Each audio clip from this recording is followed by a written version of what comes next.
So again we are welcome to you part 8। दोस्तों first chapter है Indus valley civilisation पे based है और अभी हम पार्ट 8वां कर रहे हैं। काफ़ी बड़ा चैप्टर है, हिस्ट्री के वैसे ही बहुत बड़े बड़े चैप्टर होते हैं। तो पार्ट 8 के अंदर हम पूरी तरीके से इस चैप्टर का लास्ट पार्ट देख रहे हैं। करते हैं आगे स्टार्ट। अभी तक आप लोगों ने अगर चीज़ें डाउनलोड नहीं करी है तो आपको पीडीएफ फाइल अवेलेबल हो जाती है हमारी वेबसाइट पे, आप जा सकते हैं। वीडियो की डिस्क्रिप्शन में आपको लिंक मिल जाता है। देखिए अब ना यहाँ से हमारी कहानी जो है स्टार्ट हो रही है, discovering about the Harappan civilisation. ये बिल्कुल अच्छी तरीके से फैक्ट है 200%। कहानी कहाँ से शुरू होती है वो देखिए। देखिए हमारी कंट्री के अंदर आपको पता होगा कि हमने आर्कियोलॉजिस्ट सर्वे ऑफ इंडिया बनाया था। आर्कियोलॉजिस्ट सर्वे ऑफ इंडिया है क्या, पहले मैं थोड़ा सा आपको ये समझाता हूँ, देन आपको थोड़ी बेसिक कहानी समझ में आएगी। देखो एक चीज़ तो बिल्कुल अच्छी तरीके से लोगों को क्लियर है कि हमारा भारत जो था 1858 के बाद यहाँ पर ईस्ट इंडिया कंपनी राज नहीं कर रही थी। ईस्ट इंडिया कंपनी अब पूरी तरीके से ख़त्म हो चुकी थी और ईस्ट इंडिया कंपनी के अलावा हमारे पूरे के पूरे भारत के अंदर अब डायरेक्टली ये ख़त्म हो चुके थे। और जो ब्रिटिश ऑफिसर थे, ब्रिटिश रूल वो पूरी तरीके से आ चुका था, क्योंकि 1857 की क्रांति के बाद हम लोग पूरी तरीके से ख़त्म हो गए थे। देन फाइनली देखा ये जाता है कि 1861 में आर्कियोलॉजिस्ट सर्वे ऑफ इंडिया की इस्टेब्लिशमेंट करी जाती है। इसे भारतीय पुरातत्व विभाग बोला जाता है, जिसका मेन मकसद यही था कि भारत के अंदर जो पुरानी से पुरानी चीज़ें हैं उनको ये लोग सॉल्व करें।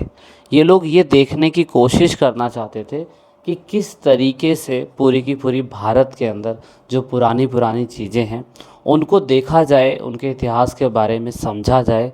तो इसकी शुरुआत होती है। देन फाइनली 1865 के अंदर हमारे अलेक्जेंडर अलेक्जेंडर कनिंघम जो है, कनिंघम, माफ़ी चाहूँगा अगर स्पेलिंग मिस्टेक हो तो आप देख लीजिएगा। कनिंघम को 1865 के अंदर first director general of India बनाया जाता है। अब जब first director general of India बनाया जाता है तो कहानी ये बोली जाती है कि कहीं ना कहीं, कहानी ये बोली जाती है कि कहीं ना कहीं लोग जो है पाकिस्तान के आसपास के इलाकों में रेलवे पटरियां बिछा रहे थे। रेलवे पटरियां बिछा रहे थे। देखिए रेलवेज इसलिए बिछा रहे थे अंग्रेज़ लोग ताकि भारत के आसपास के मसाले या पाकिस्तान के आसपास के मसाले वो भारत में माइग्रेट करके ला सके। और रेलवे जितना ज़्यादा अच्छा होगा, अंग्रेज़ों का कनेक्शन उतना ज़्यादा स्ट्रांग होगा, मतलब उतनी ज़्यादा उनकी पकड़ जो है इलाके के अंदर देखने को मिलेगी। अब हो यही रहा था कि पाकिस्तान के अंदर क्या कहते हैं, जब इसकी शुरुआत हुई खोदने की ज़मीनों को, तो ज़मीनों के अंदर से पत्थर जो है वो निकलने चालू हुए।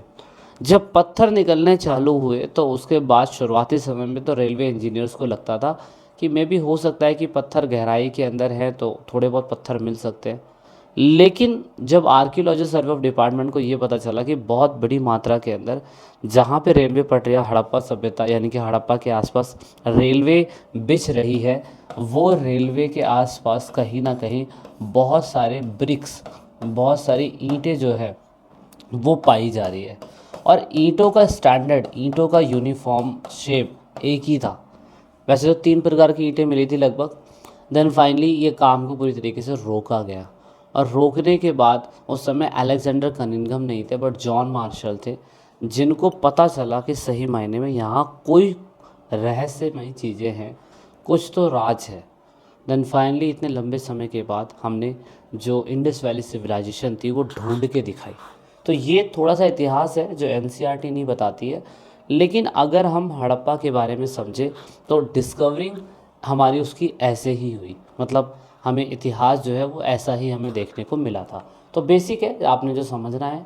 अब शुरुआती समय में आर्कियोलॉजिस्ट सर्वे ऑफ इंडिया के पहले डायरेक्टर जनरल अलेक्जेंडर कनिंघम, इनको अपॉइंट करा जाता है। आप देख सकते हो ये जब इनकी अपॉइंटमेंट करी जाती है तो अलेक्जेंडर कनिंघम को हम फादर ऑफ इंडियन आर्कियोलॉजिस्ट बोलते हैं। क्या बोलते हैं? तो जब अलेक्जेंडर को फादर ऑफ इंडियन आर्कियोलॉजिस्ट बोला गया तो फिर आप नोटिस ये करेंगे कि शुरुआती समय में इतिहास को ढूंढने का काम इन्हीं का था।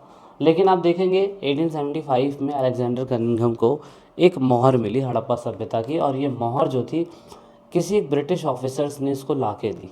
इस मोहर को देख सकते हैं, कुछ मोहर ये कुछ ऐसी थी। चलो यहाँ पे तो एनसीईआरटी में मैंने एनसीईआरटी में दे रखी है, यहाँ पे मैंने यूज़ नहीं करी है, लेकिन एक ब्रिटिश अधिकारी को बहुत पुरानी मोहर मिली जो आपकी एनसीईआरटी के पहले पेज पे वो मोहर यानी कि वो स्टंप यानी कि वो जो सील है वो आपको देखने को मिलती है।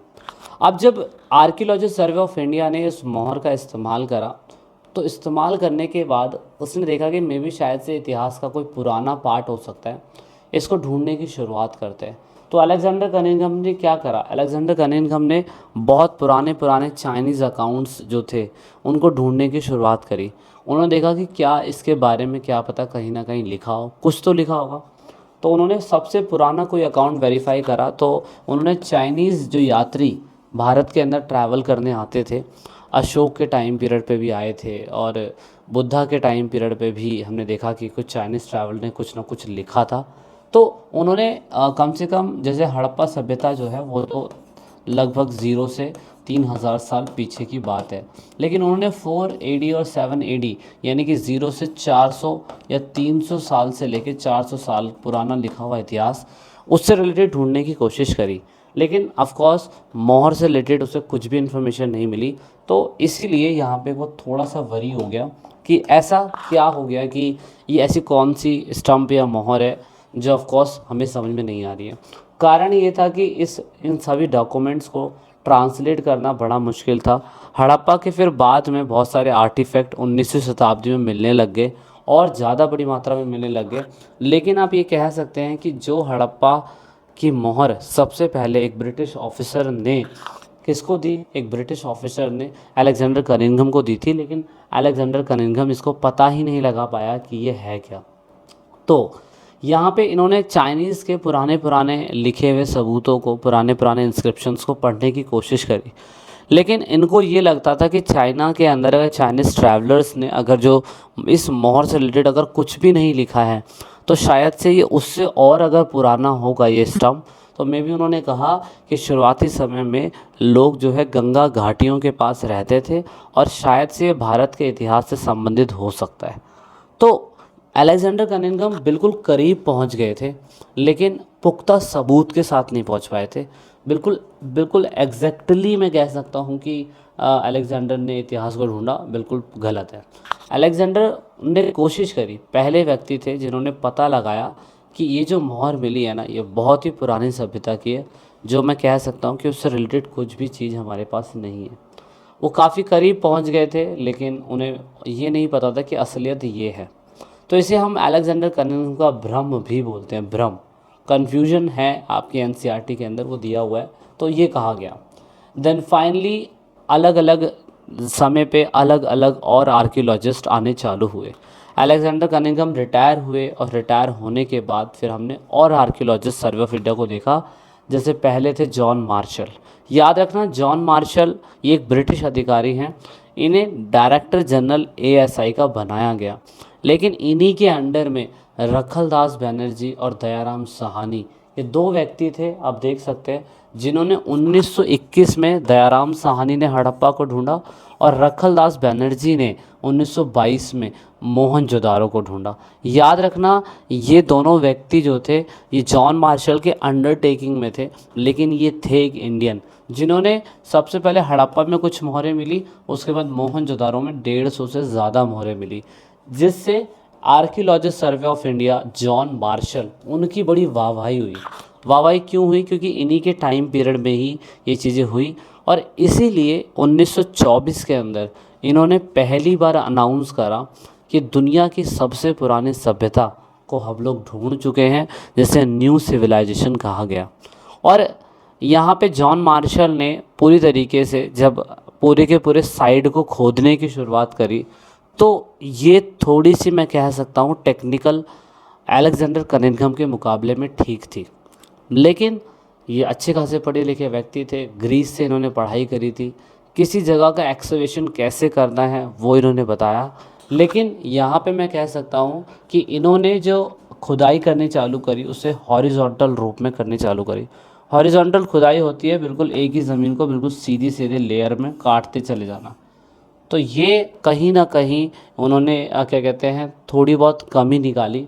एनसीईआरटी पेपर में पूछ लेती है क्या बताइए कि अलेक्जेंडर कनिंघम और जॉन मार्शल के बीच में क्या डिफरेंस है, या जॉन मार्शल के बाद जो आए आपके व्हीलर, उनके एक्सकवेशन यानी कि खुदाई, जिस ज़मीन की खुदाई हो रही है, उनको दोनों में क्या डिफरेंस पाया जाता है। तो यहाँ पे याद रखना, जॉन मार्शल आए थे, उन्होंने हॉरिजॉन्टल यानी कि क्षैतिज रेखा में इन्होंने इसकी खुदाई करनी चालू करी थी। तो थोड़ा सा आपने इस पे फोकस ज़रूर करना है, ठीक है। ये उन्होंने खुदाई करनी चालू करी। उसके बाद व्हीलर आए, व्हीलर साहब आए, सर मोटाइमर व्हीलर है। इन्होंने क्या कहते हैं, हॉरिजॉन्टल नहीं करी। इन्होंने कहा कि ये हॉरिजॉन्टल फॉर्म ऑफ क्या कहते हैं एक्सकवेशन बहुत गलत है। उन्होंने दूसरी तरीके से इसको खुदाई करने की शुरुआत करी। देखो, दो तरीके से ज़मीन की खुदाई होती है, और पेपर के अंदर ना यही चीज़ आपकी उसमें आने वाला है कि आप बताइए कि एस एम व्हीलर और उसके बाद जॉन मार्शल के बीच में क्या डिफरेंट है। तो याद रखना, इसे स्टारीग्राफी बोलते हैं। यहाँ पे वर्ड इंग्लिश में भी लिखा होगा, ये रहा स्टारीग्राफी। ये होता क्या है, आप थोड़ा सा इसे खुद भी सेल्फ ढूंढिए और क्यूरियोसिटी जगा के रखिए, ठीक है। ये ज़्यादा ज़रूरी है आप लोगों के लिए। तो फाइनली प्रॉब्लम फेस्ड बहुत सारे क्या कहते हैं इतिहासकर्ताओं को हुई, क्योंकि इतिहास को ढूंढना और इसे सही तरीके से बनाना बड़ा ही मुश्किल होता है। आप कह सकते हैं कि आज की डेट में इसकी सभ्यता की भाषा को ढूंढा नहीं जा सकता, लेकिन भाषा तो छोड़ो, हमें बहुत सारे मटेरियल भी हड़प्पा सभ्यता में मिले थे, जैसे टूल्स हो सकते हैं, ऑर्नामेंट्स हो सकते हैं, और बहुत सारी ऐसी चीज़ें डेली बेसिस पे इस्तेमाल हो रही है। लेकिन उसको हड़प्पा के लोगों ने कैसे इस्तेमाल करा होगा और हिस्टोरियंस ने उसको कैसे दिखाया होगा ताकि लोग समझ सके आसान भाषा के अंदर, तो वो सबसे बड़ी प्रॉब्लम थी आर्कियोलॉजिस्ट के लोगों की।